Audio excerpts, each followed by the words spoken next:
Love your neighbor as you love yourself. Teka, parang may kulang. My heart went. Yan, ayos na yan. Pwede na to. Love your neighbor as you love yourself. That is one of the commandments that the Lord Jesus taught us. But, do we love ourselves? Well, alam naman nating lahat na mahal natin yung mga sarili natin. Tayo lang naman talaga yung nakakaalam kung gaano natin talaga kamahal yung mga sarili natin. Pero, ang tanong! In what way do we love ourselves? Hi, this is Eric Peter, and let's be grateful.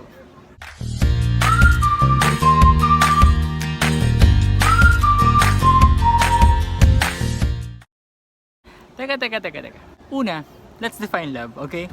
There are 4 kinds of love in the Bible. Number 1, the Greek word storge, or empathy bond. An example of this is the natural love and affection of a parent for their child, or so-called family love.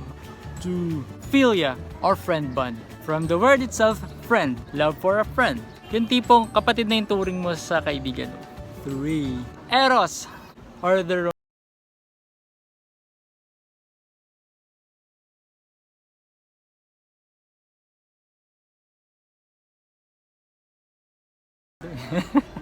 ito yung gustong-gusto nating lahat. Teka, paano ko ba explain to?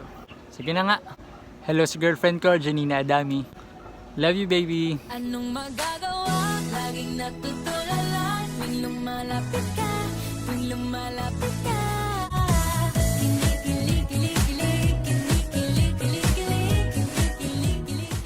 Lastly, and the most important of all, 4, agape, or unconditional love, or God's love. Example of God's unconditional love. We are all born sinners. Hindi natin deserve na mapunta sa langit, but God made a huge step. John 3:16. For God so loved the world that He gave His only begotten Son, that whoever believes in Him shall not perish but have eternal life.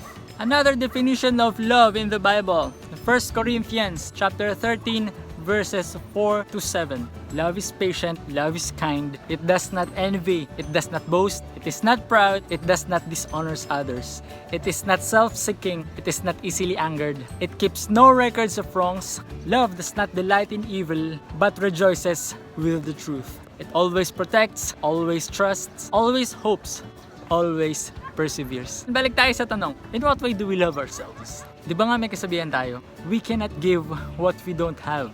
Meaning, if we don't have respects for ourselves, hindi tayo capable na magbigay ng respect sa iba. Kung wala tayong mga values sa sarili natin, hindi tayo makakapagbigay ng mabuti sa iba. Love leads to holiness. We must love ourselves in holy way so we could love our neighbors with holiness. Holy means there's no trace of evil in a character. Hindi na tayo manchichismis sa iba, hindi na tayo magmumura sa kapwa natin. Magpapatawad tayo at hindi na tayo gagawa ng ikakasama ng kapwa natin. I know, walang perpektong tao. But God is calling us in a holy way, in a holy mission. Remember that God created us in His image and likeness. God is holy, so we must be holy too.